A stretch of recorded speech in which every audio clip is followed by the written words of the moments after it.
கந்தசஷ்டி விரதம் இருப்பதனால் நமக்கு இவ்வளவு நன்மைகள் கிடைக்கிறது, அது எப்படி, ஏன் அப்படின்னு ஒரு சிலருக்கு கேள்வி இருக்கும். கந்த புராணத்தை கொஞ்சம் சுருக்கமா நாம சிந்தனை செய்யலாம். சூரபதுமன், சிங்கமுகன், தாரகாசுரன் கடுமையான தவம் செய்தார்கள். ஒழுக்கத்தோடு கடுமையான தவம் செய்த காரணத்தினால சிவபெருமான் அவர்களுக்கு வரங்களை வாரி வாரி வழங்கினார். ஆனால் அவர்கள் அதை முறையாக பயன்படுத்தாமல் தேவர்களை சிறை வைத்த குற்றத்தினால முருகப்பெருமான் அவதாரம் பண்ணி அவர்களை சூர சம்ஹாரம் செய்து காட்டியது கந்தபுராணத்தின் சாரம். அந்த நிகழ்வை தான் நம்ம கந்தசஷ்டி விரதத்தினுடைய மையமாகவே வச்சு நம்ம கொண்டாடிட்டு இருக்கிறோம். சிவபெருமான் ஏன் அசுரர்களுக்கு வரம் கொடுக்கணும்?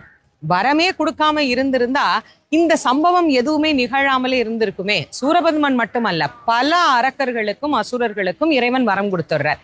அப்படி ஏன் வரம் கொடுக்கணும் அப்படின்னு யோசிச்சோம்னா ஒரே ஒரு காரணம் தான். ஒழுக்கத்தோடு ஒருவர் தவம் செய்து விட்டால் அந்த தவத்திற்கு உண்டான பலனை இல்லை என்று சொல்லி மறுக்க இறைவனால் கூட முடியாதாமா. கண்டிப்பா கடவுள் அவர்களுக்கு உண்டான கருணையை கொடுத்துதான் ஆகணும் அப்படிங்கிறது விதி.